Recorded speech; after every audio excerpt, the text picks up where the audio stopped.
The wind in Dry Creek, Wyoming, was not a gentle autumn breeze. It was a rough, arid thing, tasting of red dust and old regret, tearing through the raw, new wood of the shacks and rattling the loose awnings of the general store. It was late autumn, 1883, and the whole world seemed braced for a hard winter. The sky was the color of a bruised plum, pressed low over hills where the grass had been burned thin and the creek beds were cracked and dry, waiting for a memory of water. Nora Hart, 24 years old but feeling a good 40, gripped the seat of the stagecoach with knuckles white beneath the grime. The scent of hot leather and horse sweat was thick, but underneath it was the sharp, metallic smell of sheer panic, which was all her own, in the curve of her left arm, cushioned against her body. 6-month-old Jamie slept, oblivious to the fact that his mother had just arrived at the end of her rope.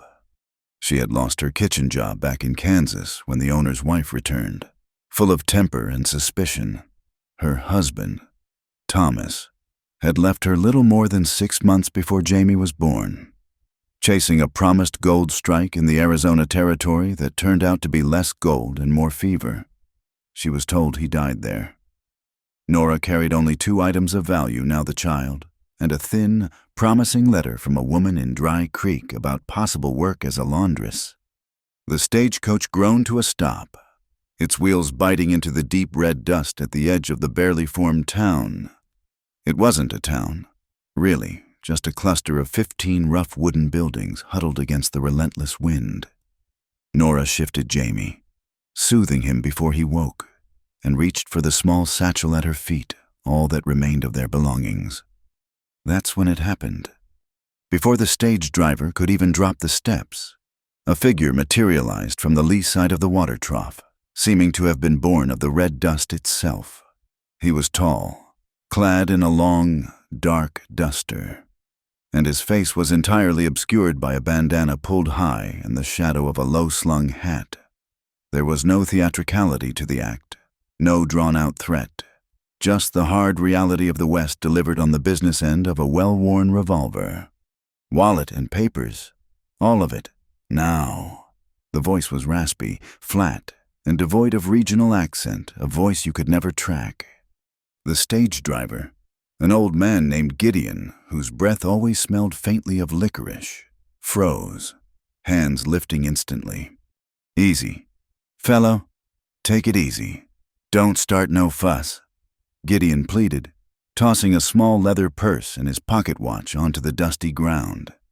The robber's cold eyes, visible just above the dark fabric of the mask, flicked past Gideon to Nora. Nora clutched Jamie tightly, her body an immediate shield. She had been foolish enough to keep her travel funds and her sole means of employment, the precious letter, tucked into the top pocket of her threadbare coat. It was the only place she thought a woman might be safe from rough hands. "You, lady." "The purse," the robber instructed, not moving the gun a single fraction from Gideon's chest. His focus was precise and chillingly professional. Nora's chapped, cracked hands fumbled. She could feel Jamie stirring against her breast. If the baby cried, would that make the man nervous? Would he shoot survival instinct ward with the need to obey? She pulled out the small, stained coin purse, a terrible, paltry sum left after the long journey, and tossed it out. It hit the ground with a sickening, light thud. The man didn't look at the purse. His eyes remained fixed on her coat pocket. "The rest," he stated, his patience clearly razor-thin. Nora's breath hitched. That was the letter, the promise of a job that meant shelter, food, and a chance for Jamie to grow up without the constant, gnawing chill of hunger. It was the only evidence she had of a connection in this hard place. But the gun was too real, the danger too immediate. With a shuddering sigh that she swallowed deep in her chest, she pulled out the folded paper and tossed it after the coins. The man bent with surprising speed, scooped up the purse, the letter, and Gideon's meager goods. He straightened, his eyes scanning the open street. He paused, his gaze resting for a moment on Jamie, whose small, plump fist was reaching blindly for Nora's face. He then turned his attention back to the interior of the stage. He did not take the worn, metal canteen, or the small cloth sack of rye crackers, or the tin of baby powder Nora kept hidden beneath the seat. He took only the currency of future security and immediate survival. In a flash, he mounted a waiting horse tethered nearby a dark bay with powerful haunches and was gone, swallowed by the swirling red dust and the growing shadows of late afternoon. The whole thing lasted less than 60 seconds. Silence descended, broken only by Gideon's ragged breathing and the wind's mournful whistle. Nora slowly uncurled her body, the knot in her stomach tightening to a painful twist. She was in a strange town. The sun was dropping fast behind the western ridges. She had a 6-month-old who would be waking soon, and she possessed precisely no money and no confirmed place to go. The first sound of the townspeople arriving was the squeak of a loose hinge on the saloon door, followed by the soft, almost shy shuffle of boots on the plank boardwalk. A small crowd gathered, not rushing to help, but merely watching the spectacle. This was the seed of the social conflict. Nora, alone and holding a child, was an anomaly, a problem waiting to happen. The eyes that turned to her were not filled with pity for the victim of a robbery, but with deep suspicion for the woman who had brought trouble to their quiet, hard-won isolation. Why here? Why her, their eyes seemed to ask? A lone woman, carrying the burden of a child and claiming to be robbed, likely trouble. A woman in a tight apron, hands dusted with flour, stepped out of the bakery next door. "Well, I never, right out in the open like that. Did you get a look at him?" Miss, her tone was tight, accusatory, as if Nora had been complicit in the holdup. Nora could only shake her head, her voice trapped in her throat. She tried to smile faintly, a practiced, non-threatening gesture, but her lips were too dry. The simple, honest detail of her life, her poverty, her exhaustion, her utter sincerity was immediately translated by these wary, weathered people into something deceitful, something designed to leach their small community dry. She climbed down from the stage, her legs shaky. The dust coated her worn traveling skirt, making her look even more destitute. As she stepped onto the ground, the tiny tin-plated bottle used for Jamie's milk, which she had tried to balance on her knee, slipped from her grasp and tumbled onto the wooden planks. Before she could fully bend, a pair of dark leather boots paused beside the bottle. They were clean, expensive boots, scuffed not by the careless wear of a townsman, but by the intentional friction of a man who worked the stirrup and the range. A shadow fell over her, and a hand, large and calloused but slow and deliberate in its movement, reached down and picked up the bottle. This was Cole McKenna. He was 32, though the lines around his eyes suggested he had lived through more than 32 years of standard living. He was the owner of Willow Bend Ranch, a name synonymous with good horse flesh and solid, if quiet, wealth in this territory. He was tall, but carried his height with the quiet slump of a man who spent his days in the saddle, not strutting the boardwalks. There was a scar, faint and old, that creased the skin above his left eye, a memento from his short, brutal time in the cavalry years ago. He had been leaning against the side of the general store, waiting for a delivery of winter feed, and he had witnessed the entire, quick incident. He hadn't interfered, knowing a sudden move would only invite bloodshed. He was a man who understood how to pick his fights. Cole handed the bottle to Nora. His eyes, the color of clean, deep river stones, met hers. They were neither pitying nor suspicious, merely observing. He did not ask if she was all right. He did not promise to track the man down. He did not offer charity. He simply acknowledged the moment of shared reality. Dry Creek's not a soft place for a soul to land. "Ma'am," he said, his voice low, a deep baritone that carried authority without raising volume. He used the respectful, formal address, "Ma'am," a small courtesy that cut through the suspicion radiating from the crowd. "No, sir," Nora managed, taking the bottle. The small action of touching his hand to hers, An accidental brush of skin against his rough palm felt like the first honest, clean contact she had made in weeks. His hand was strong, the skin deeply scored from work, and it smelled faintly of leather, smoke, and something clean like wind-dried wool. She clutched Jamie closer. The baby was now awake, his lips making small, rooting movements against her chest, a sure sign of hunger. The immediate, terrifying stakes of her predicament: no money, no job, a hungry baby, and the sun dropping like a stone toward the western peaks, promising a swift and brutal cold, were now fully manifest. As she stepped back, trying to gather her wits and calculate the minimum cost of a single night's lodging, her eyes fell to the infant she was holding. Jamie's swaddling cloth was old, made of fine, thick cotton, a gift from her own mother years ago. She had washed and mended it countless times. Near the edge, visible now as the wind tugged at the fabric, was a small, tightly sewn border with a single, looping embroidered letter, a precise, deliberate J. Nora had always loved that small detail. She did not know, could not possibly know, that within a carefully constructed double lining of that cloth, concealed deep in the seam, lay a faded, fragile piece of legal document, the official certification for her late husband's water rights claim. It was her unwitting inheritance, a dangerous piece of paper tied to the very stream that ran through Cole McKenna's land. Her gaze shifted past Cole, towards the main boardwalk. A single kerosene lamp, freshly lit against the premature dusk, flickered weakly on the porch of the general store. The glass chimney was smeared with a film of oil and dust, and the light it cast was a fragile, trembling gold, a perfectly apt symbol of the meager, trembling hope she clung to. It was then that she saw him, a younger man, dressed in the starched, slightly too new uniform of a deputy, pushed through the small group of onlookers.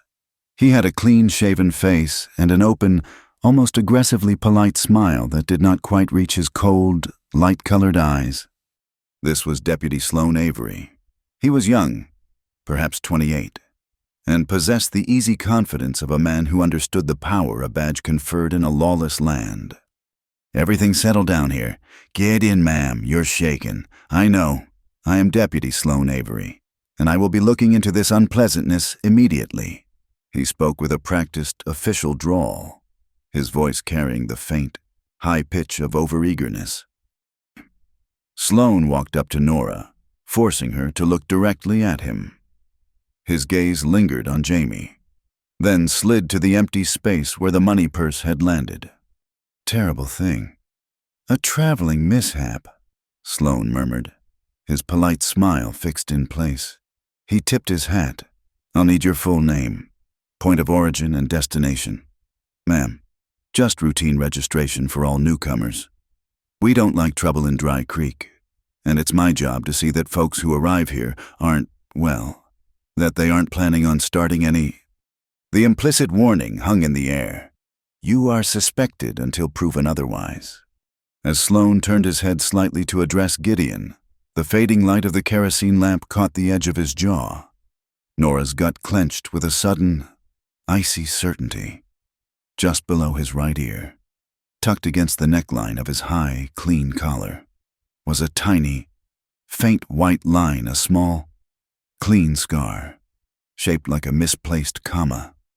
It was insignificant, invisible to most, but the robber's bandana had ridden just high enough, leaving that small, vulnerable patch of skin exposed to the wind. Nora had been staring at that exact spot, calculating her chances of survival. During the agonizing 60 seconds of the robbery, she swallowed hard, her tongue thick. The man who had robbed her had either been wearing a badge, or he had worn one just long enough to acquire the distinguishing mark of a lawman's clean lifestyle. Nora did not say anything, merely nodding numbly as Sloane Avery turned back, his cold eyes resting on her with that unsettling, fixed politeness. The wind screamed through the streets, carrying the red dust with it. Night was here, the cold was immediate, and Nora Hart, now truly alone, was facing a danger far greater than simple poverty. She was facing a calculated, institutional menace, and she had no idea how to fight it. Only the gnawing need to keep the baby in her arms warm for one more night. The immediate, pressing necessity was warmth and calories. Dry Creek's small eating house, the Pioneer Grill, was Nora's only hope. She left Jamie, still bundled and sleeping soundly, under the watchful eye of Gideon, the stage driver, who had grudgingly agreed to watch the child for a few minutes if she brought him a coffee. The proprietor, a massive man named Silas with a perpetually sweat-stained apron, was busy wiping down a counter with a filthy rag. The air inside smelled of stale grease and desperation. "I heard about the unpleasantness outside," Silas grunted, not looking up.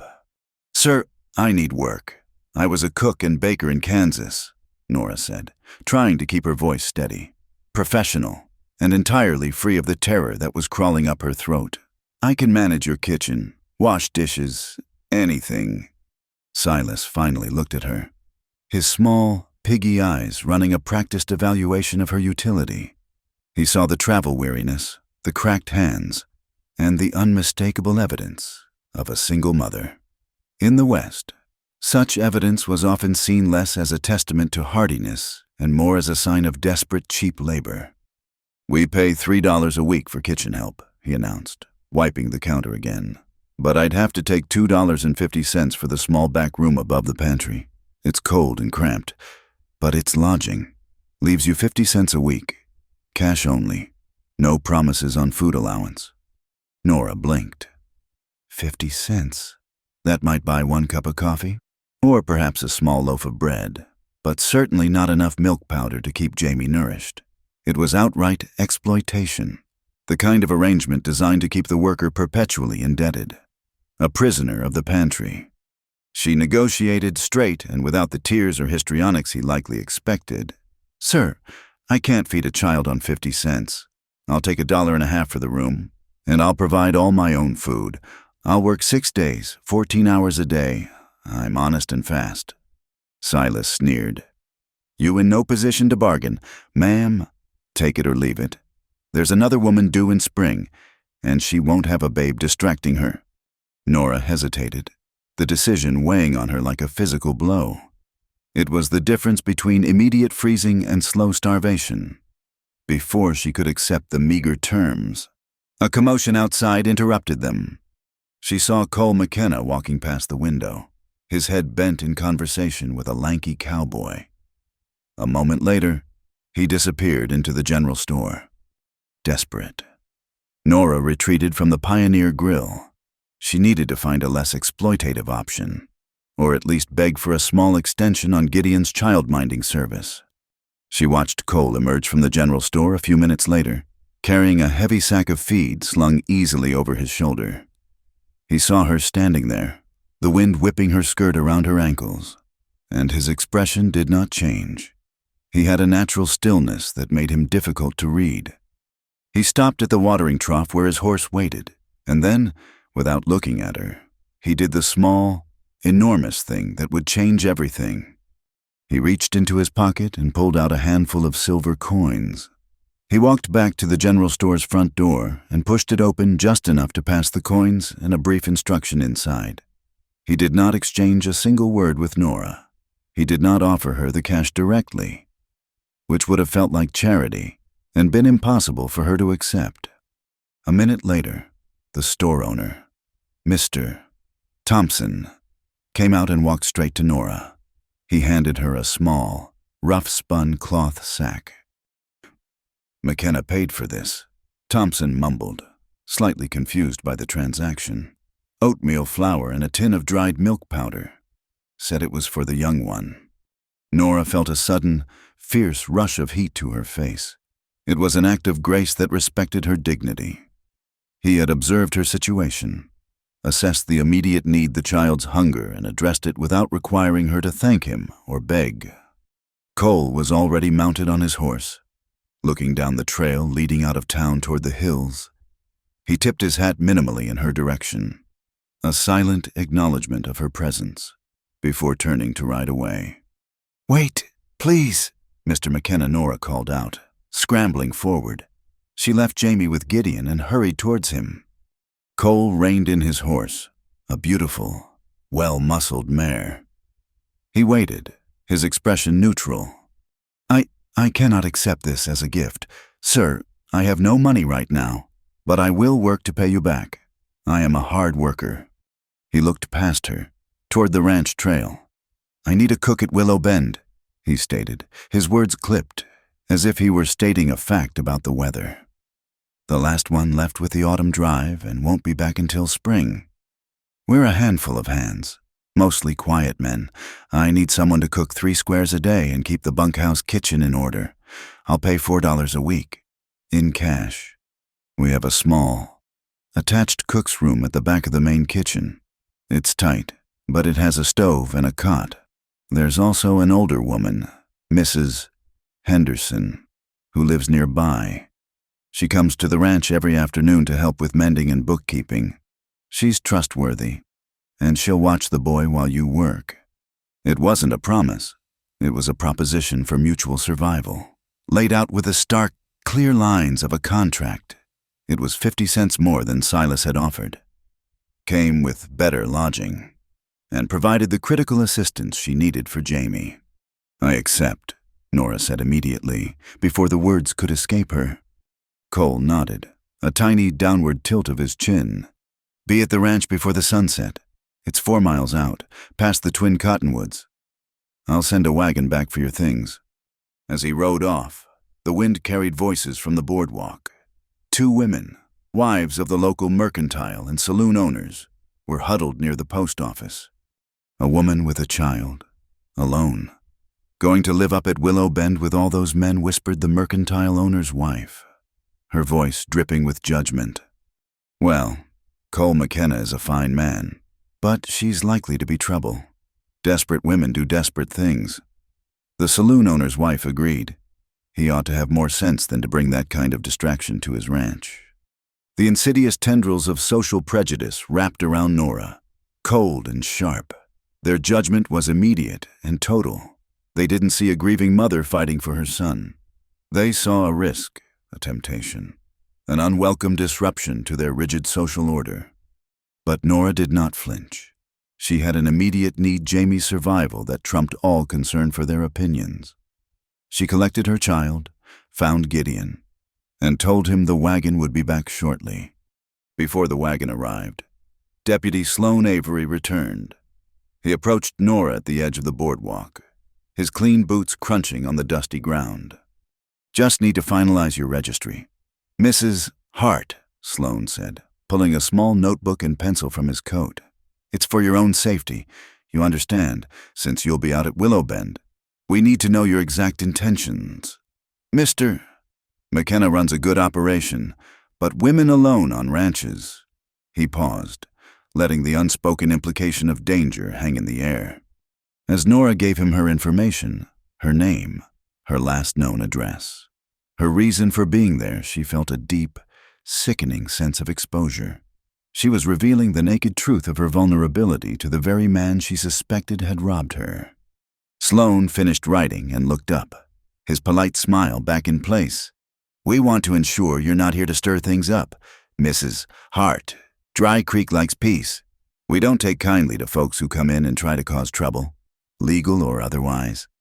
He managed to turn the simple act of registering her temporary residence into a veiled legal threat, implying that she was already under suspicion. He gave her a sharp, knowing look, and then retreated, his movements crisp and official. The ride out to Willow Bend Ranch was only 4 miles, but it felt like traveling to another world. The ranch was nestled in a wide, sheltered valley, protected from the worst of the wind. It smelled wonderfully of damp earth and fresh pine logs. The horses in the corral whinnied softly, and a thin sheet of early snow, almost like dust, had begun to settle on the ground. The cook's room was indeed cramped, a small annex off the main large bunkhouse kitchen, but it was dry and had a sturdy cot. Nora set Jamie down on a clean wool blanket and immediately set to work. The first few days were a blur of work. Her hands, long used to soft baking dough, developed new, angry blisters from scrubbing the grease from the iron griddle and carrying heavy buckets of well water. She knelt on the rough wooden floor, washing it until the grain showed white. She stoked the fire, learning the temper of the old iron stove, and kept the coffee pot perpetually full. Cole, meanwhile, was a man of ritual and work. Nora rarely saw him outside of mealtimes. He moved with a quiet efficiency, always working mending fences, setting horseshoes, dealing with the constant, necessary maintenance of a large ranch. One afternoon, Nora saw him sitting on the porch of the tack room, a discarded piece of stiff leather likely from an old saddle in his hands, with a small, sharp knife. He was meticulously cutting and shaping the leather, using a thick waxed thread to stitch the pieces together. When he was done, he held up a tiny, perfect pair of soft-soled shoes, stitched from the durable, dark material, clearly made to fit a 6-month-old's foot. He did not say who they were for. He just placed them quietly on the windowsill of the cook's room. It was another action of silent, profound kindness. Then came the night of the true inciting incident. Jamie was fussing despite having been fed and changed. Nora was rocking him gently, trying to soothe him, when she noticed how the constant washing and rewashing had begun to fray the edge of his favorite swaddling cloth, the one with the embroidered J. As she examined the threadbare edge in the dim light of her lantern, she noticed a stiffness, a strange, rectangular bulk inside the cloth. Curious. Nora ran her fingers along the edge and felt a distinct seam that had been carefully stitched over, almost invisibly, with thread darker than the original cotton. With a deep breath and a small pair of needlework scissors, Nora carefully cut the hidden stitches. She peeled back the fine cloth to reveal a tight, oil paper package sewn into the lining, wrapped flat and pressed almost paper thin. Her heart began to pound a terrible, slow rhythm against her ribs. This wasn't some sentimental keepsake. It felt official, legal. She carefully unwrapped the paper package.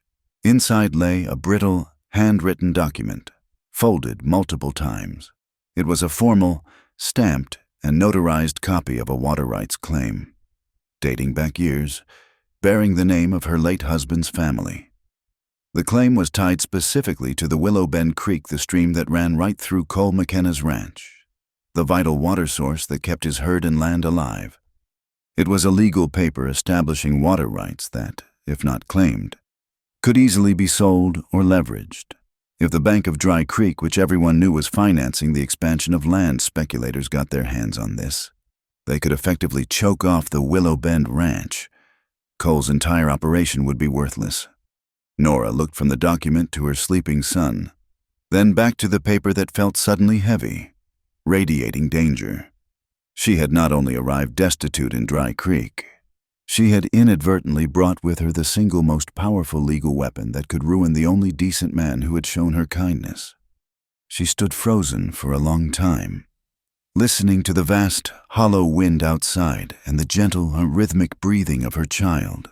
She knew she had two choices. She could burn the paper and pretend it never existed, thereby protecting herself and Jamie from the powerful people who wanted it. Or she could tell Cole McKenna the truth and risk being instantly thrown out into the cold, branded a thief or a spy. The choice, when it came, was surprisingly clear. Cole had earned her honesty with oatmeal flour and a pair of tiny leather shoes. She dressed quickly and walked the short distance to the main ranch house, carrying the oil paper package like a sacred, terrible trust. Cole was in his office, a small room off the main sitting area, bent over ledgers by the light of a single lamp. He looked up, his expression guarded, as Nora entered. "Ma'am, is Jamie ill?" "No, sir, it's this." She placed the brittle, folded document on his desk, sliding it across the wood until it stopped directly beneath the radius of his lamplight. Cole did not rush. He looked at the document, then at Nora's pale face, and then slowly unfolded the paper. He read every word, his brow furrowed, his lips moving silently over the legal jargon. his face a mask of deep concentration. The silence stretched, long and weighted with potential catastrophe, broken only by the scratching of the wind against the glass pane. Finally, Cole finished reading. He did not ask her where she got it or why she kept it secret. He simply looked up from the page, his river-stone eyes wide and startlingly intense, fixed on her face. He took a slow, deep breath, the sound rasping in the quiet room, and his voice was low, measured, and full of the weary recognition of a man who knows the stakes have just gone up impossibly high. "You, Nora Hart," Cole McKenna said, the words clear and heavy with consequence. "You have brought a whole damn storm with you." Cole sat back, pushing the oil paper package away from the lamplight.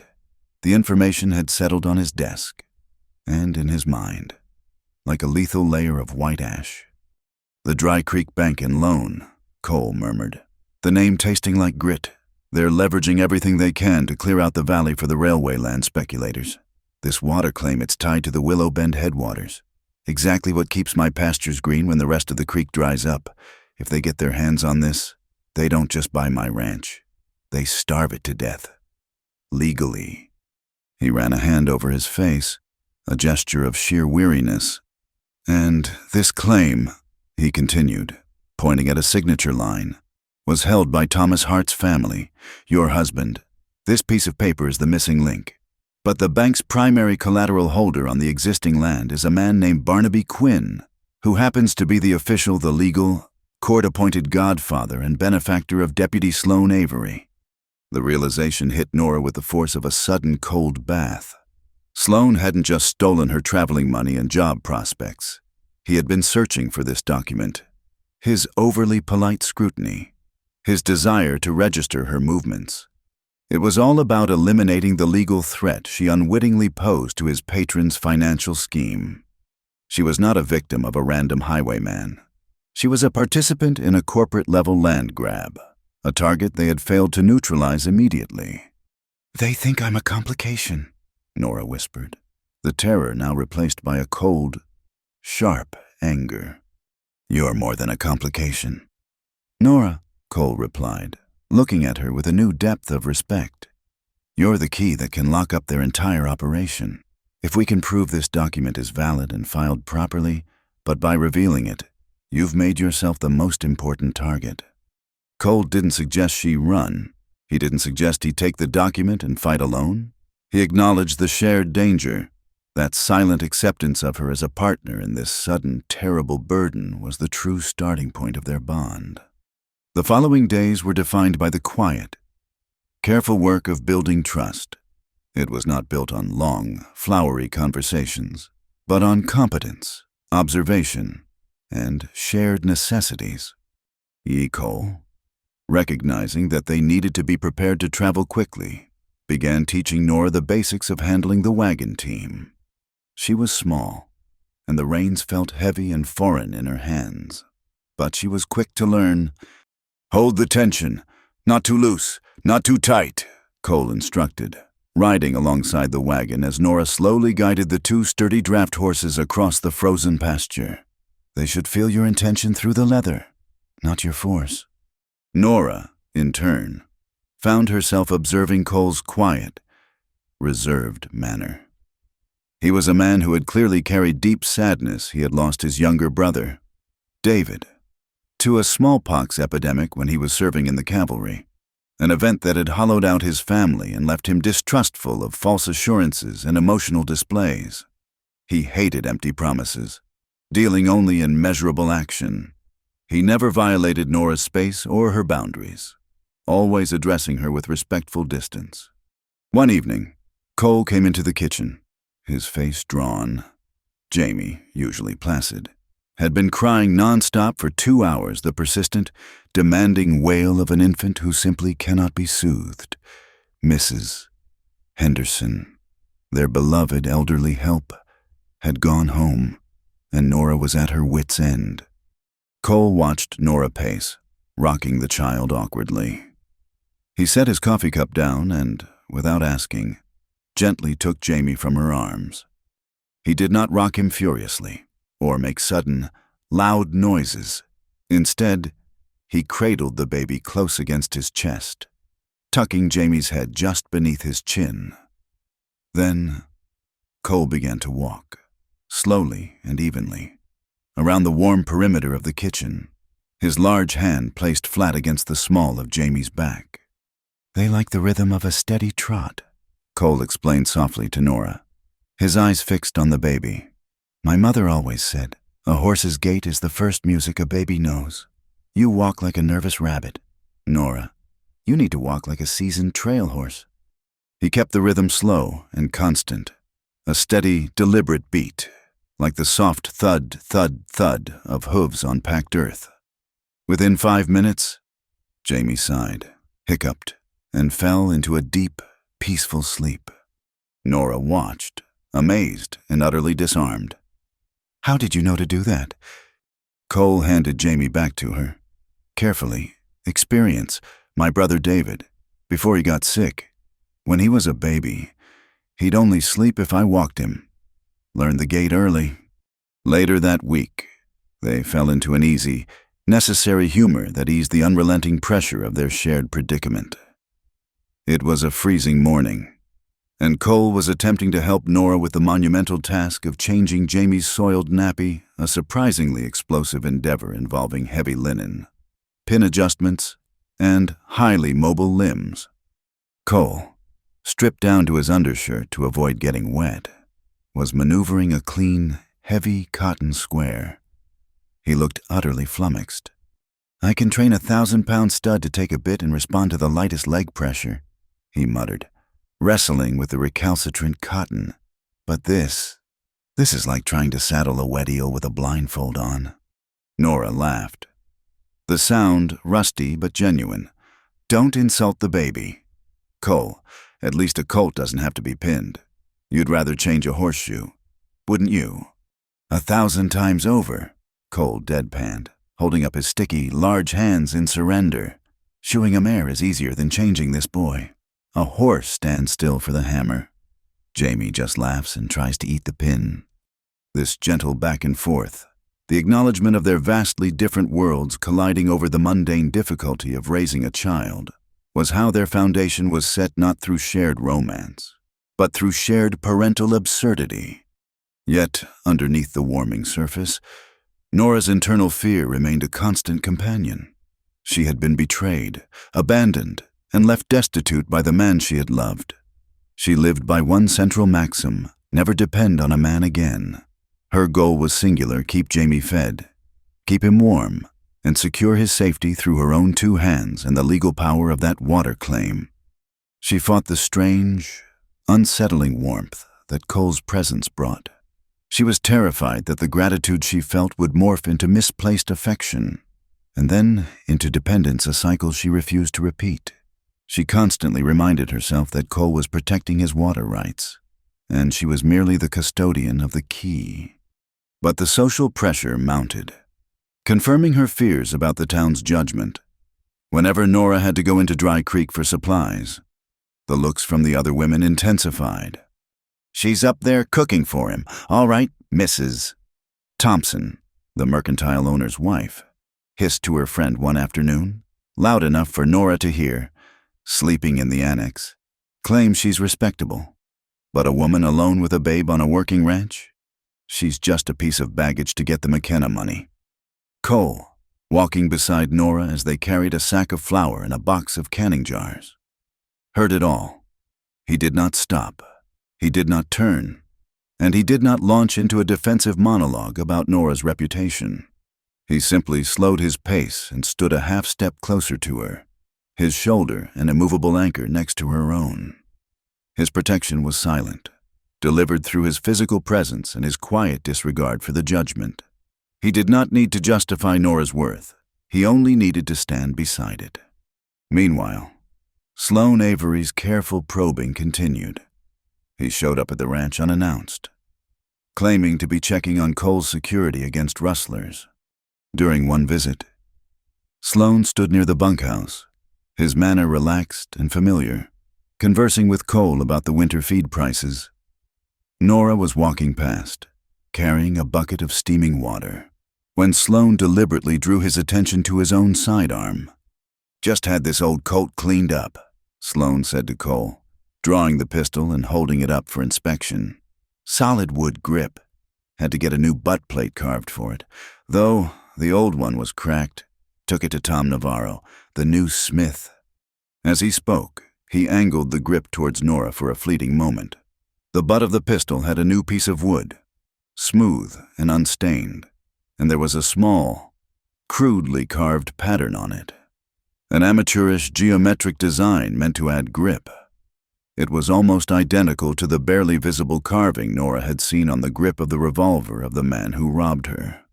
The carving that seemed to be a signature of the cheap local craftsman. The connection was subtle, planted like a poisonous seed. The scene confirmed for Nora, in a sickening flash, that the robbery was tied directly to Sloane. He was flaunting his guilt, marking his territory, and reminding her that he was armed and in authority. Back at the ranch, their life began to settle into a rhythm that felt strangely like a small, private family. In the evenings, after the ranch hands had eaten, Nora would sit by the glowing cast-iron stove, tending to a pot of simmering beans. Cole would sit at the small table, not speaking, but simply present, meticulously sharpening his camp knife on a whetstone. The metallic shick-shick of the blade against the stone was a comforting, domestic sound. One night, the scent of the huckleberry jam Nora had made from summer fruit filled the air, mixing with the sharp, clean smell of honed steel and wood smoke. Jamie, propped up in Nora's lap, suddenly gave a sound of full, uninhibited gurgle of delight, followed by a wide, toothless smile directed at the golden light spilling from the stovepipe. It was the first time they had truly heard him laugh since arriving. Nora caught Cole's eye across the table. He stopped sharpening his knife, his large hands still, his face softened by the lamplight. For a moment, the vast, unforgiving cold of the Wyoming prairie, the dangers of Sloane Avery, and the threat of the bank all vanished. There was only the sound of a baby's pure laughter and the shared, simple comfort of warmth and food. Later that week, Cole presented the next crucial piece of his silent promise. He had spent 3 nights working in the barn, the sound of his hammer and saw muffled by the distance. He carried the result into her small room, a heavy, beautifully constructed wooden cradle. It was simple, built from sturdy, light pine, smoothed and finished, and clearly made with careful love. He set it down next to her cot. "He shouldn't sleep on a blanket on the floor," Cole explained, his voice rough. "Cradles are safer. Keeps the heat in better." The wooden cradle was his unspoken pledge. It was a clear statement of permanence, a structure built for a future, not just a fleeting arrangement. Despite the growing peace within the Willow Bend fences, Cole's mind remained fixed on the storm Nora had brought. He knew, better than anyone, the mechanics of the land scheme. If the bank successfully nullified Nora's paper or simply seized the water rights under some fraudulent debt claim, his ranch would be rendered worthless. The bank would be rid of its legal entanglement, and Nora would become the single, most dangerous witness they had to eliminate. The fragile peace they were building was constantly shadowed by the cold ambition outside. They were bound not just by a job, but by a shared existential threat. The white squall hit Willow Bend Ranch with the sudden ferocity of a wolf pack. It was the first blizzard of the season, arriving early and without mercy, turning the world into a howling, gray blur. The wind shrieked through the eaves of the bunkhouse, a high, constant pitch that seemed to vibrate the very bones of the building. The storm was more than just weather. It was a character in itself, testing the resolve of everyone on the ranch. Inside the cook's annex, the air was thick with smoke. The massive stone chimney, adequate in fair weather, couldn't handle the ferocity of the downdraft, and the smoke poured back into the room. Nora, her eyes watering, worked quickly and calmly. The single most important task was keeping the small fire in the annex stove alive. If it went out, the room would be dangerously cold within the hour. She found a rhythm, feeding the fire small, dry pieces of kindling Cole had laid aside, banking the coals, and keeping a thick woolen blanket draped over Jamie's cradle. She wasn't merely tending a fire. She was tending survival itself, fighting back the terrifying, engulfing power of the prairie. Meanwhile, Cole and his hands were fighting the storm outdoors.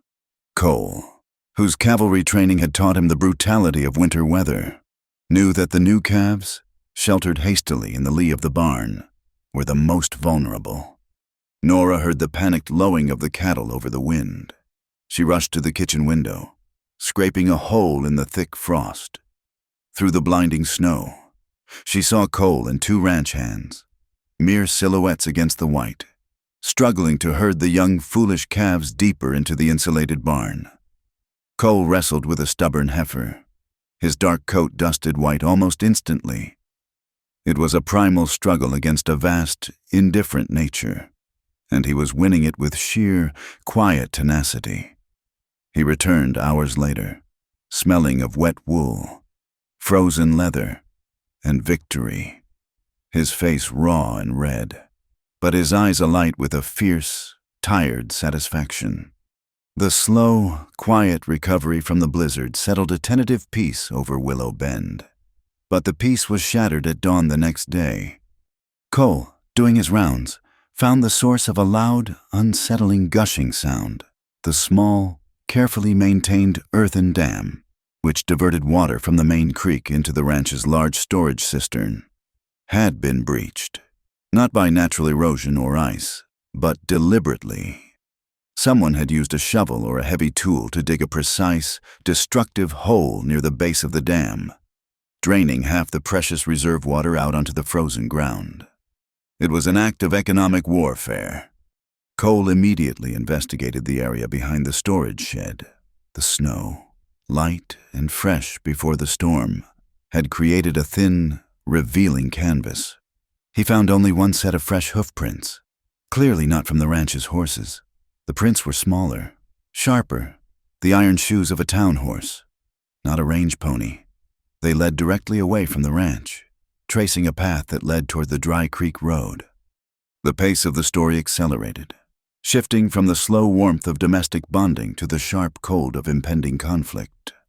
The very next day, as if drawn by the scent of trouble, Deputy Sloan Avery rode out to the ranch.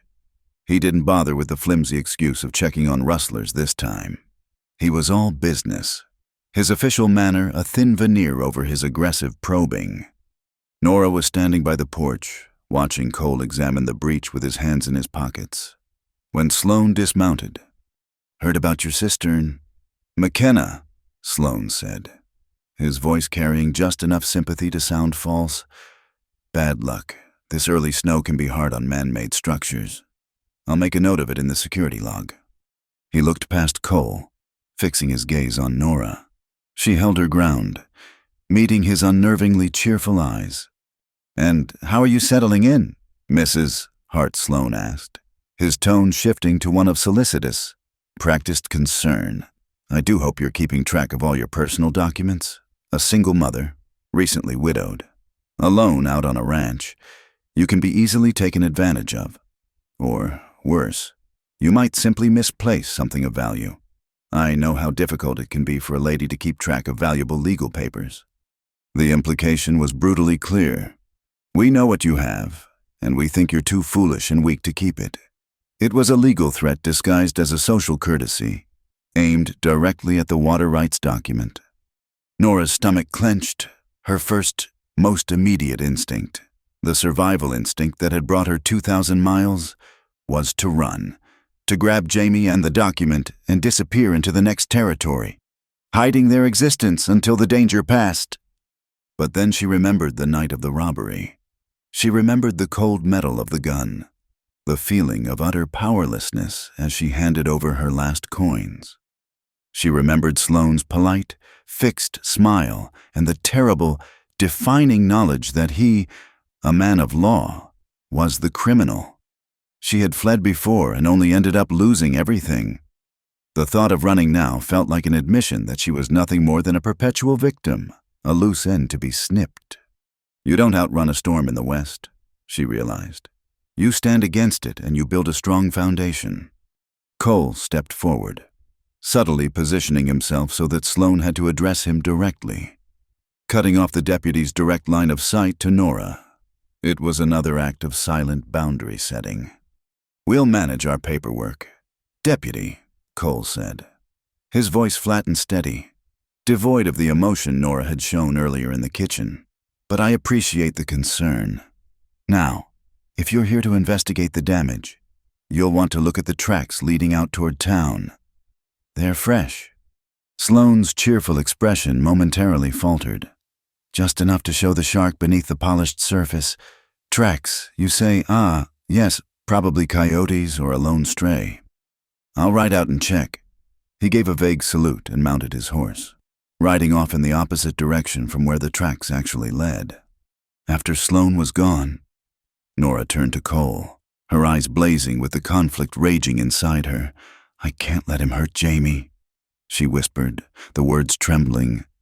I could still leave, take the baby, take the claim, and disappear. Let the bank deal with the messy end of it. Cole looked at her, his river-stone eyes deep and serious.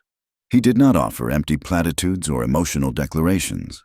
He simply articulated the protective boundary he had established for her and Jamie. Look around. Nora, he said, gesturing to the ranch, the sturdy barn, the warm breath of the horses, the small, smoking chimney of her kitchen. This is a safe place, bought with hard work, and this land is mine, not the bank's. Here, you have safety and you have choice. If you run, you go back to being a ghost on the road. Here, you have people who know you. No one, Cole stated, his voice dropping to a low, immutable register. No one will touch that boy while I'm still breathing. He wasn't offering her a romantic future. He was offering her the uncompromising shield of his own strength and will. The sense of community, of a chosen family, began to weave itself around Nora, balancing the overt threat of Sloane, Mrs. Henderson, the kind, older woman who helped with the mending, was Nora's auxiliary system. She saw Nora's competence and quiet dignity, and she quickly dispelled the worst of the town rumors, not by arguing, but by the simple, authoritative act of vouching. That woman works harder than any 3 men in this valley, she told the hands, and she is raising that boy right. Don't believe the gossip. When Jamie developed a nasty, rattling cough, a genuine fear in a time when a simple cold could turn fatal, Cole rode out immediately to a small encampment north of the ranch. He returned hours later with an elderly Shoshone healer, a quiet woman named Grandmother Willow, whose people had lived by the Willow Bend Creek for centuries. Grandmother Willow examined Jamie with gentle reverence, administered a bitter, pungent herbal poultice to his chest, and left behind a small packet of dried willow bark for tea.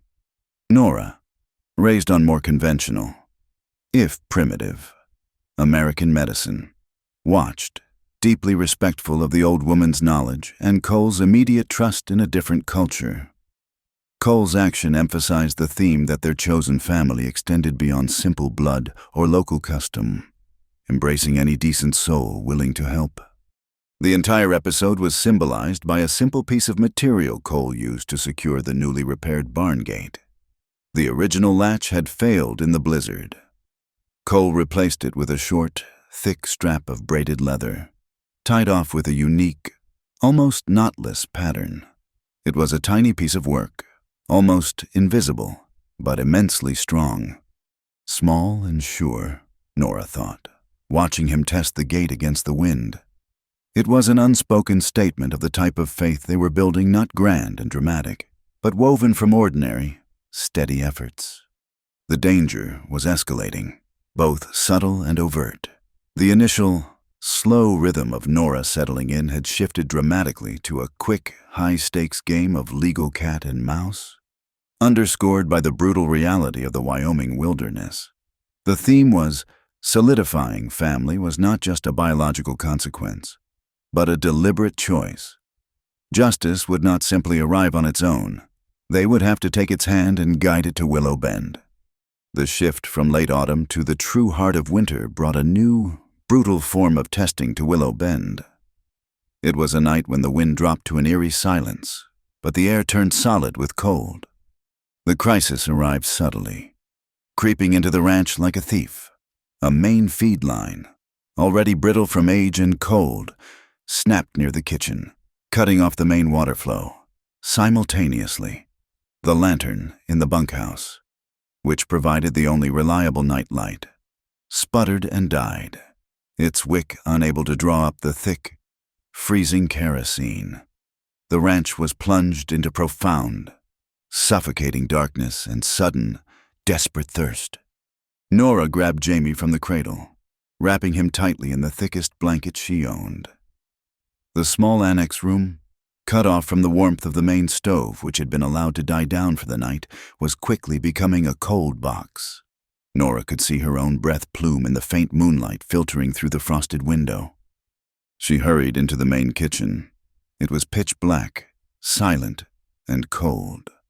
A moment later, Cole arrived, moving through the dark with the quiet confidence of a seasoned woodsman. He carried no lamp, only a small tin box of matches and a piece of tinder. "Water line broke," he murmured, his voice a low, steady rumble in the dark. "And the draft's too strong to restart the main stove safely right now. It will suck all the air." Nora was shivering, clutching Jamie close. "The annex is freezing. I don't mind the cold, but Jamie can't stay in there." Cole didn't debate. He had already gone to the stone hearth, where the old ranch hands used to keep a fire going years ago. He found the remnant of a few logs and, with meticulous care, managed to strike a flame from the tinder. It was a meager, flickering light, but it was heat. "Get over here," he instructed softly.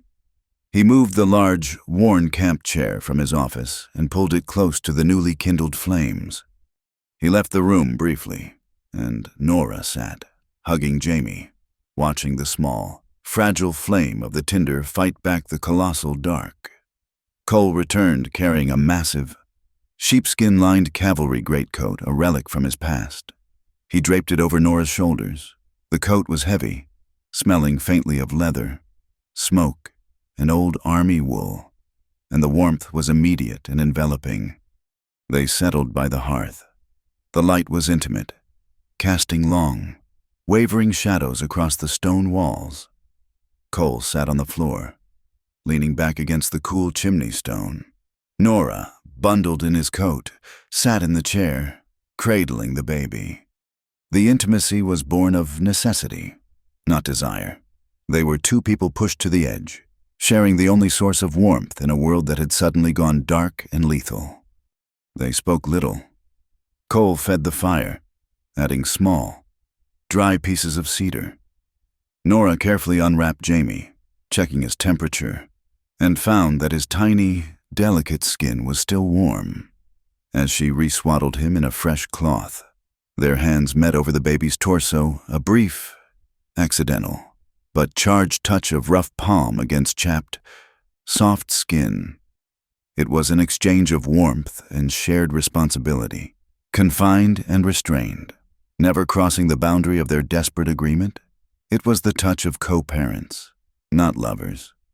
Jamie, calmed by the sound of the crackling fire and the steady presence of two warm bodies, began to smile faintly in his sleep. Nora looked down at the child, then across at Cole, illuminated by the firelight, his profile sharp against the shadows. The sheer weight of her exhaustion and fear finally broke through her reserve. "I have nothing left.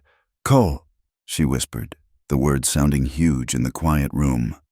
"I came here on a ghost of a promise, and now I'm caught in a property war. I have Jamie and I have these two hands, and that's all. If they take the ranch, I don't know where we go. I'm tired of running and being dependent." Cole watched the fire for a long moment, allowing her admission to hang in the air, respecting the depth of her vulnerability. He turned his head slowly, looking at Jamie, who was smiling at some private dream. Cole had seen Nora's fierce independence, her unwavering focus on her son's welfare, and her quiet strength in the face of judgment and danger. He had seen the truth of her character in the way she scrubbed his floors and fought the snow to keep his kitchen running. He wasn't looking at a widow seeking charity. He was looking at his truest partner.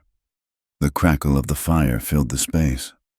Cole spoke softly, his voice barely rising above a whisper, each word deliberate, clear, and weighted with the gravity of a lifetime commitment. "Can we raise him together?" The title sentence, the question that defined their entire relationship, landed not as a passionate plea, but as an even, honest invitation. It was not pity, nor was it a sudden surge of romantic desire.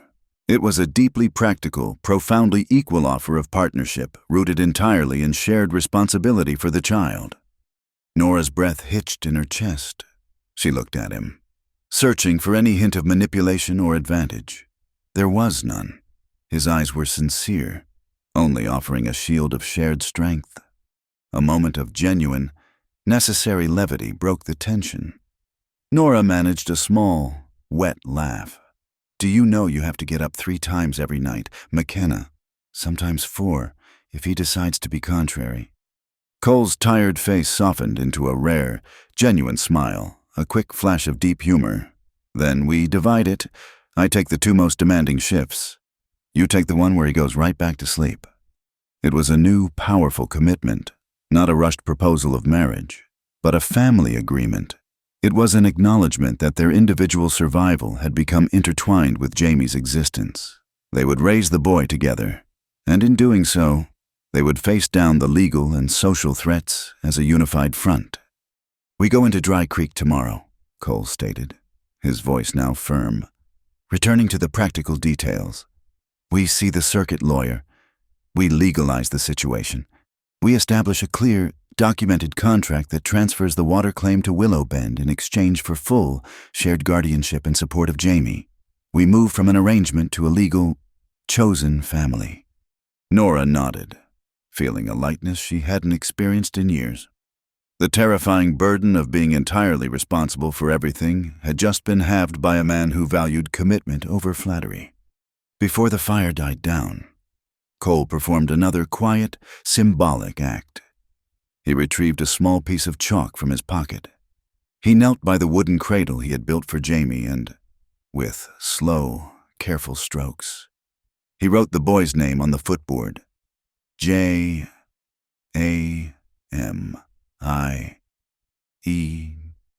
McKenna had literally carved the boy's identity into the structure of their future. Nora, watching him, reached into the swaddling cloth. She took out the piece of oil paper with the water claim, which she had quickly retrieved from the desk before the lights went out. She found a needle and thread in her work bag, and with the faint, golden light of the fire as her guide, she began to stitch the tear in the exterior fabric of the swaddling cloth, carefully repairing the layer that had concealed the document. She wasn't hiding the paper again. She was putting her past trauma, the poverty, the flight, the robbery, to rest, preserving the cloth with a small, embroidered J as a symbol of the difficult, essential inheritance that had brought them to this moment. She was stitching the future, just as Cole had carved it. The long night moved from a scene of quiet suffering to one of resolute, shared purpose. The midpoint had been reached, and the dynamics of the relationship had shifted entirely from endurance and cautious survival to active, deliberate partnership. Their shared future was no longer defined by blood or legal debt, but by the simple, constant choice to raise a child together. Love, in the harsh, pragmatic environment of the Wild West, was simply the commitment to show up, to share the burden, and to ensure the 3 o'clock feeding was taken care of. The trip into Dry Creek the next morning was tense, fueled by strong coffee and the quiet resolve forged by the firelight. They left Jamie in the capable, trustworthy hands of Mrs. Henderson, who had promised to keep him swaddled and warm. They went straight to the dusty office of Elias Thorne, the circuit lawyer who handled land deeds and legal disputes from the dusty plains to the Cheyenne railheads. Thorne was a man who looked permanently coated in red dust, like an old brick, but his eyes were sharp and his mind was sharper. Nora laid the oil paper claim on Thorne's desk. Cole explained the entire situation.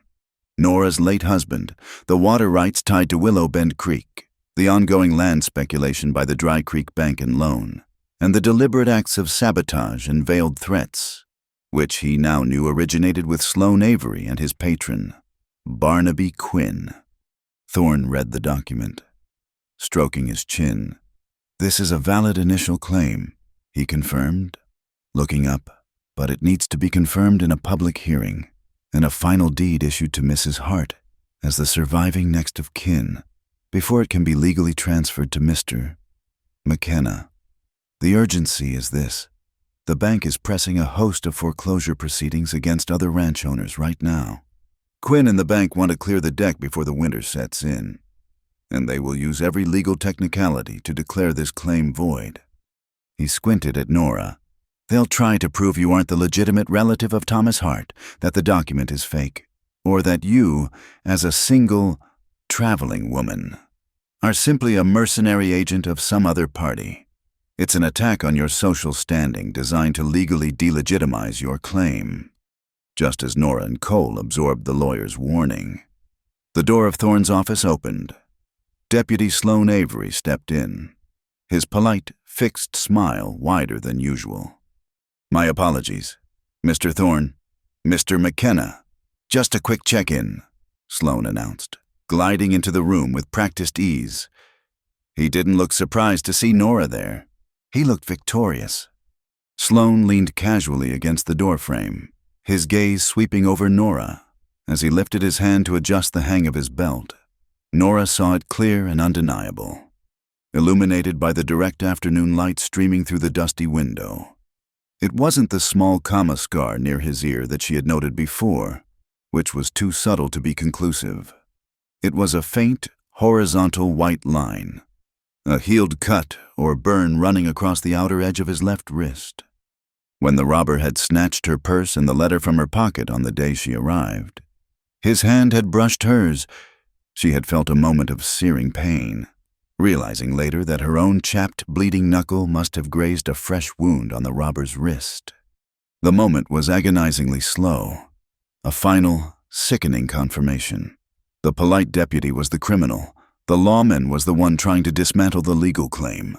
The mask had finally fallen. Nora gripped the edge of Thorne's desk until her knuckles turned white. Fighting the urge to scream the accusation, she knew the danger if she spoke now. Without a judge and legal procedure, she would be dismissed as a hysterical woman launching a baseless claim against a law enforcement officer. Sloane, oblivious to her realization, pressed his attack. "I understand Mrs. Hart is pursuing some old family papers. McKenna, just so you know, there's been talk. The bank is keeping a close eye on any attempt to disrupt existing land agreements. They believe any new claims are attempts to defraud the creditors. If she can't prove her legal standing to those papers, it will be considered a criminal offense, and I will be the one handling the warrant." The threat was explicit. Nora's social vulnerability was their legal weapon. They would attack her credibility as a single mother who had lost her husband, painting her as an opportunist who had appeared from nowhere to steal land. A wave of fear, cold and heavy, washed over Nora. That fear mirrored the sudden internal conflict raging within Cole. He looked at Nora so fiercely determined, yet so terribly exposed, and then at the smug, predatory face of Sloane Avery. His first, most protective instinct, the echo of his long-ago failure to save his younger brother, was to shield Nora and Jamie entirely. He wanted to scoop them up, toss them in the wagon, and put 1,000 miles between them and Dry Creek. "Run!" his heart screamed. "Protect them! Fight the claim later!" But then he looked at the resolute set of Nora's jaw, the quiet strength that had faced down Silas the restaurant owner and wrestled with the blizzard. He remembered the simple, equal commitment they had made the night before. Can we raise him together? Running would break that commitment. It would confirm that her freedom and safety always came second to a man's need for control, or his fear. Cole's internal battle resolved itself when he heard Nora speak, her voice low and astonishingly steady. a profound marker of her growth. "I won't be running anymore." "Deputy Avery," Nora said, meeting his cold gaze without flinching. Her eyes were clear, displaying none of the panic she felt moments ago. "I am here to ensure that my son's legal inheritance is secured, and that the water rights stay where they belong, flowing to the people who work the land honestly." It was her moment of profound maturation, a choice to move from desperate avoidance to public, open confrontation.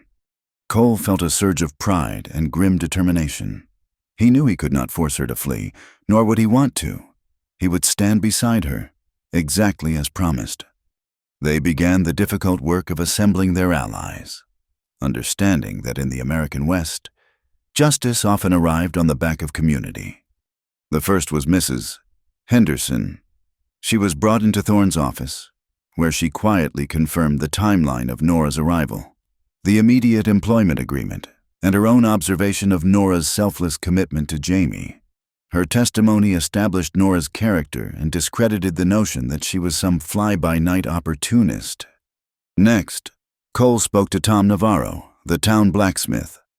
Navarro was a quiet, honest man who had recently arrived in Dry Creek. Cole knew Navarro had a strong sense of right and wrong. "Tom," Cole said, leaning against the anvil, the air smelling of hot steel and coal smoke. "Did Sloane Avery bring you a gun butt to carve a few weeks ago?" Navarro, busy shaping a horseshoe, stopped hammering. "Yes, he did. He wanted a patch on it, wanted a specific, small pattern carved, said it was for grip." "Did he ever ask you to do any work late at night or early morning, outside the usual hours?" Navarro hesitated, then nodded slowly. "Saw him one night, about 3 weeks back. He was near the road, riding a small bay. He stopped by the shop, asked me to fix a bent fender on his wagon, the one he uses for official business. He looked shifty, said he didn't want the sheriff to know he'd busted it up." That confirmed it. Sloane was often on the roads late at night, riding a small bay horse and trying to keep his movements hidden, a valuable piece of corroborating evidence against the deputy's official story. Cole also rode out to the Shoshone camp to speak with Grandmother Willow. She had saved Jamie's life from the winter cough. She agreed, through a translator, to sign an affidavit stating that she had treated the child and recognized Nora as his devoted and legal mother. This act emphasized the profound truth that their community, and therefore their access to justice, spanned racial and cultural boundaries, united by simple human kindness. Their legal counterattack was swift and layered. Nora filed a formal petition to the court, requesting the public confirmation of the Hart water rights claim. During the filing, Nora revealed another complication. "Mr. Thorne," she said, digging a small, second parcel of oil paper from the bottom lining of Jamie's cradle, a lining she and Cole had carefully removed. "When I found the first document, I searched the swaddling cloth again, thinking my husband might have hidden more. I found this second layer sewn into the lining of the cradle itself, the one Cole built. It was a small, crucial twist, a second, slightly smaller, carbon copy of the water rights document. It was a fail-safe, hidden by Thomas before he left, providing irrefutable secondary proof. The discovery discredited any claim that the first document was a lone forgery. The submission of the claim was a flurry of hurried, bureaucratic activity signatures, notarizations, wax seals. It was the antithesis of the dramatic gunfight, yet infinitely more powerful. During the signing of the legal transfer document, the contract between Nora and Cole, formalizing their shared guardianship of Jamie in exchange for the successful transfer of the water rights to Willowbend, Cole's nerves got the better of him. Jamie, who had been brought in briefly by Mrs. Henderson to allow Nora to tend to him, was perched on Cole's knee while he signed the intricate legal forms. Jamie, fascinated by the ink pot, managed to swiftly dip his entire hand into the black liquid and then slap it onto Cole's hand, smearing the name Cole McKenna into a messy, black blot. Cole glared at the infant, then burst into a laugh that was thick with anxiety and relief. "See, Thorne. Even the baby's trying to sabotage the paperwork. Nora took the pen from his shaking fingers. It's fine. Cole, it just means the contract is signed in blood and ink, just like the Old West. The lawyer, trying to maintain his professional composure, only shook his head. We'll need you to sign a clean copy, McKenna. But Mrs. Hart is right. We've done the work. We've answered their legal threats with solid, undeniable procedure. The case is now set for the circuit court hearing in Cheyenne next week. The entire scene underscored the central theme: justice in the West was not solely achieved with a quick-draw pistol. It was won by painstaking, often messy, and utterly essential administrative procedure signatures, witnesses, counterclaims, and the quiet courage of people willing to stand up and sign their names on the dotted line. They had swapped a gunfight for a stack of legal documents, and the stakes were higher than ever. The road to Cheyenne, even in the absence of a storm, was never an easy journey in late autumn. But with the legal showdown looming, the short trip felt like traversing 100 miles of glass. Nora, Cole, and Jamie sat wedged into Cole's sturdy, if heavy, buckboard wagon. The wagon was loaded not with supplies, but with the necessary tools of legal defense: Thorne's locked dispatch box containing the original water claims, the affidavits from Mrs.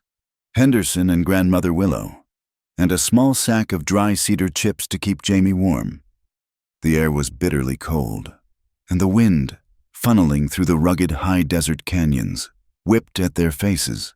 Thin sheets of ice, looking deceptively fragile, coated the edges of the rutted road, sparkling with a dangerous diamond light. They were about halfway to the railhead town, traversing a notorious stretch of narrow defile known as Rattlesnake Gorge, a place where the granite walls rose steeply on either side, making movement slow and vision limited. That's when the ambush struck. It wasn't a demand for money or a shout. It was the sharp, unmistakable crack of a rifle, fired from high above the gorge, the bullet tearing through the air and burying itself with a heavy thwack into the front left wheel of the buckboard. The wheel lurched violently. Its primary spoke shattered instantly. The wagon tilted, grinding against the frozen earth. "Down, Nora! Get down!" Cole roared, his voice cutting through the panic of the horses. Nora, whose hands were gripping Jamie so tightly they were numb, reacted instantly. She shoved the baby under the protection of the front seat, covering his small body with her own and tucking her head low. The heavy cavalry coat Cole had insisted she wear shielded them both. Cole, already trained for sudden violence, had his carbine out and sighted in the span of a heartbeat. He didn't aim to kill. He couldn't afford the time or the legal entanglement of a gunfight, not with the court appearance looming. His only goal was escape. He fired 2 precise shots, not at the presumed position of the rifleman, but high above, ricocheting the bullets off the canyon wall. The loud, echoing report served as a distraction, forcing the shooter to take cover and momentarily lose sight of the wagon. "The wheel! The wheel is broken!" Cole shouted, already tearing loose the brake and whipping the horses into a desperate gallop.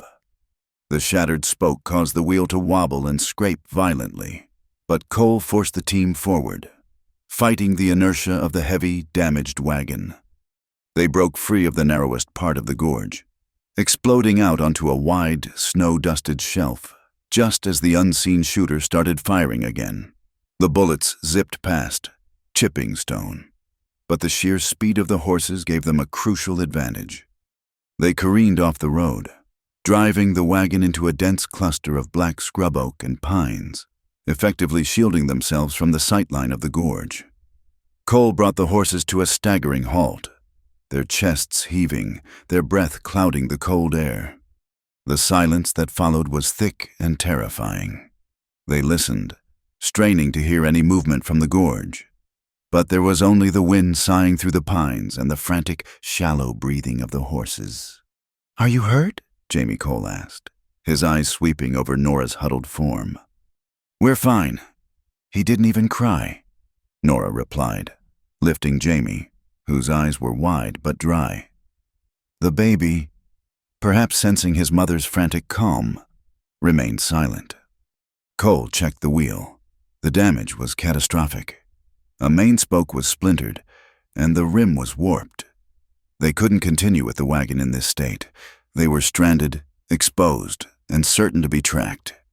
Just as the despair began to settle in, a sound drifted on the wind, not the sound of the assassin returning, but the soft, rhythmic thump, thump, thump of horses moving slowly across the snow-packed ground. Cole drew his pistol, training it on the sound. He lowered it almost instantly. A group of 3 Lakota cattle drovers, moving their small herds south for the winter, emerged silently from the tree line. The man in front, whose face was etched deep with sun and wisdom, wore a thick blanket coat and rode an immense, paint-colored horse. This was Walks with the Wind, an old friend of Cole's from his early days in the territory, a man whose quiet wisdom Cole trusted implicitly. "Trouble?" my friend Walks with the Wind asked, his English fluent but heavily accented. His eyes moved quickly from the shattered wheel to Nora and the child, and then to the high walls of the gorge. He missed nothing. Cole explained the situation in clipped, urgent sentences, the legal documents, the land speculators, the ambush.